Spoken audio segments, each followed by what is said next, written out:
కొంతమందికి ఎప్పుడన్నా కఫం నిలవన్నప్పుడు కంపుగా బయటకు వస్తూ ఉంటుంది. ముక్కులోంచి వచ్చే చీమిడి కూడా దుర్గంధంతో బయటకు వస్తుంది. కుళ్ళిపోయిన ఎలికి చచ్చిపోయిన కంపుల్లాగా వస్తుంటాయి ఎప్పుడైనా. అలాంటి కంపు బాగా వస్తున్నదంటే మీ సైనస్ సందుల్లో కానీ లంగ్స్లో కానీ బాగా ఇన్ఫెక్షన్ ముదిరినట్లు అనమాట. దుర్గంధం వస్తున్నదంటే క్రానిక్గా సమస్య ఉందని అర్థం.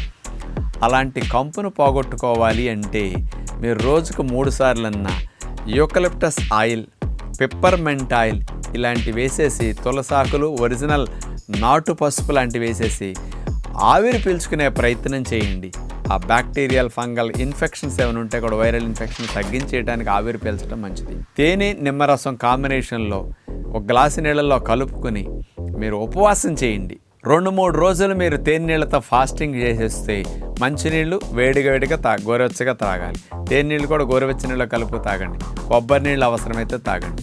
2-3 డేస్ ఇట్లా హనీ వాటర్ ఫాస్టింగ్ కనుక మీరు చేశారంటే సైనస్ అందులో ఇన్ఫెక్షన్ శరీరమే 4-5 రెట్లు స్పీడ్గా, మందు కంటే స్పీడ్గా ఫైట్ చేసి తగ్గించుకుని దుర్గంధం తగ్గేటట్టు చేసేస్తాయి అన్నమాట.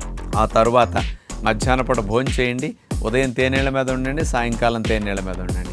ఏకభుక్తంలో ఉంటూ మిగతా సమయం తేనీళ్ళ మీద ఉంటే పూర్తి ఇన్ఫెక్షన్ తగ్గే 4-5 రోజుల వరకు అట్లా ఉంటే మీరు మందులు వాడకుండా, యాంటీబయాటిక్స్ వాడకుండా ఇలాంటి దుర్గంధమైన కఫం శ్లేష్మాల నుంచి కూడా మీరు సింపుల్గా బయటపడవచ్చు.